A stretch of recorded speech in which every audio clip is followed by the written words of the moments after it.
So we've discussed what a literature review is and why you create one, but how do you actually create your literature review? All literature reviews should at least have an introduction, body paragraphs, conclusion, and references. We will discuss what goes into each of these components.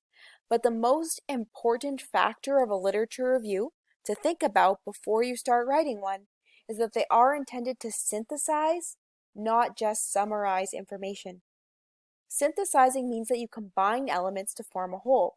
So in the case of a literature review, it means that when you go through different sources, you select and review them in order to draw new conclusions based on what has previously been done by others. So when synthesizing, you need to explain to who's reading it, how to understand the different sources and how they work together. So instead of just summarizing, you need to connect the sources by comparing and contrasting them. You're not just saying what they're about, you're connecting them through comparing and contrasting. Please make sure you watch the video on synthesis that is included in this lesson. Next, we'll break down each of the components.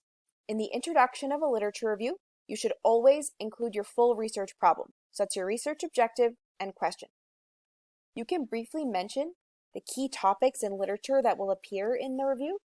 So if there's any key articles, you can cite them and introduce them here, and summarize the general findings. So what conclusion will you get to by the end of the review? In the body paragraph is where you move on to the real synthesis and some summary too. First, you can give an overview of the sources you're going to use. This overview or summary should include the research problem, methods, and conclusion in the studies or sources you're analyzing. So in the source you're analyzing, what was their research problem, what was their research methods, and what was their conclusion. Then you get into the synthesis. How you can use synthesis is you analyze the sources by adding your own interpretations of why this literature, so why the source, is significant to your research problem. So you need to make a connection between the external secondary source and how it's related to your research problem, essentially why you're including it. Also, you need to compare and contrast the different secondary sources of literature. In order to compare and contrast, you can say how they're similar, how they're different, and what strengths and weaknesses each has. By looking at these strengths and weaknesses, you can also explain if there's any gaps. That means topics that haven't been previously studied. Usually that's what you're trying to do with your study. Explain how yours is different than what has already been done, what you're trying to find out that other people haven't previously found out.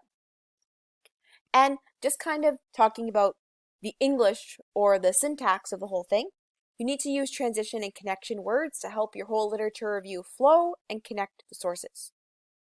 There are basically two different viewpoints on how you can organize a literature review.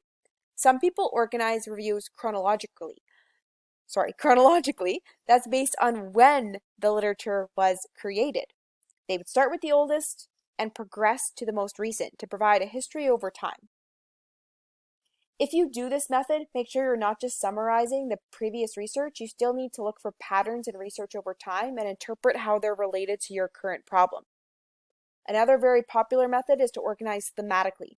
You'll find this is the case for most of the articles you read with literature reviews, that you organize by subtopic. So you can break down larger topics into small pieces and essentially have a paragraph for each topic in your literature review.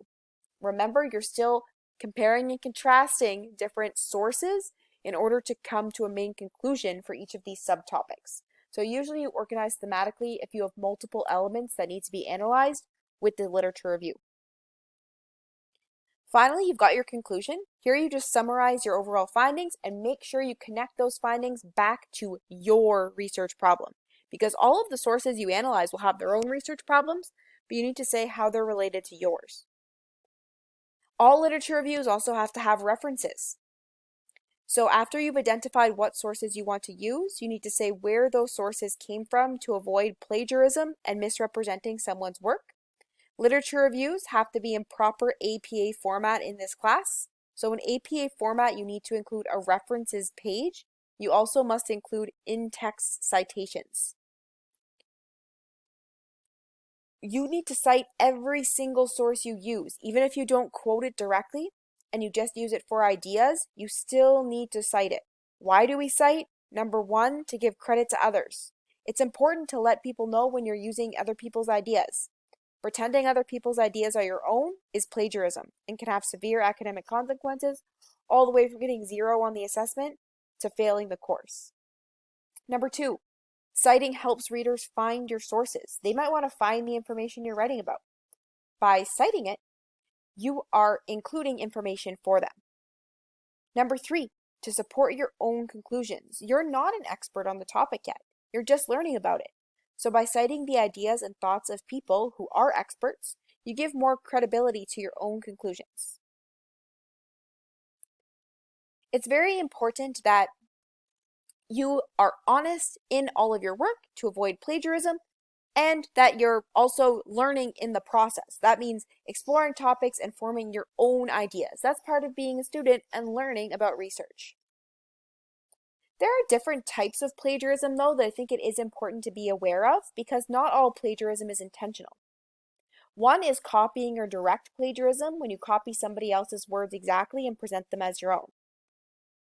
However, one that's more common, that is often by mistake, is patchwork plagiarism, where you might take words or phrases from multiple sources and connect them, but don't cite it properly. Paraphrasing is when you present another person's idea as your own work by putting it in your own words. Even if you put it in your own words, if it's not an original thought that you came up with, you need to cite it. Self-plagiarism is another one. You can plagiarize yourself. If you submit work that's been submitted for another class without telling your teacher, that is considered self-plagiarism. So if you want to reuse work that you've done in another class, you always have to ask your teacher if that is permitted. So our components of the literature review are having your intro, body paragraphs, conclusion, and references in proper APA format. The textbook also gives a quick example of an introduction to a literature review. In the first sentence, they introduce the subject of racial biases and cite 4 key articles. Those are the ones highlighted in yellow here. So notice they don't get into detail about what those are about. They just say that this is our overall topic, and these are 4 main articles on the topic we're going to talk about. Then, in the next sentences, they start to look at key literature. Specifically, this reference here by Price and Wolfers, those are the authors in 2010. They introduce the work that they've done so far on the topic. Notice there is a specific explanation of what was found in the study and that the findings were consistent with other studies. They say specifically, Price and Wolfers found that white and black basketball players receive relatively fewer personal fouls when most of the referees officiating the game are of their own race. Finally, in the second paragraph, they introduce their new research objective, but they do make a connection to Price and Wolfers. So they're saying how they build on that. So what they want to do new is, in this study, we exploit a particularly unusual natural experiment.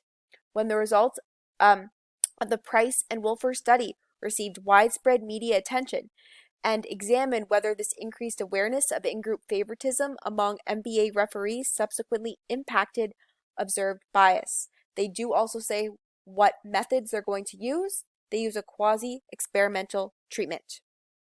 There are some other examples that are linked in your lesson notes on the lesson page on creating a literature review.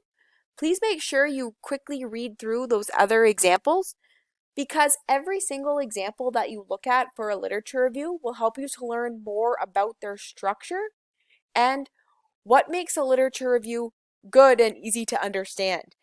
The ones that I've included are structured in different ways, but they can all help you by being good examples of what a literature review can look like before you have to create your own for applied activity 2 in this course.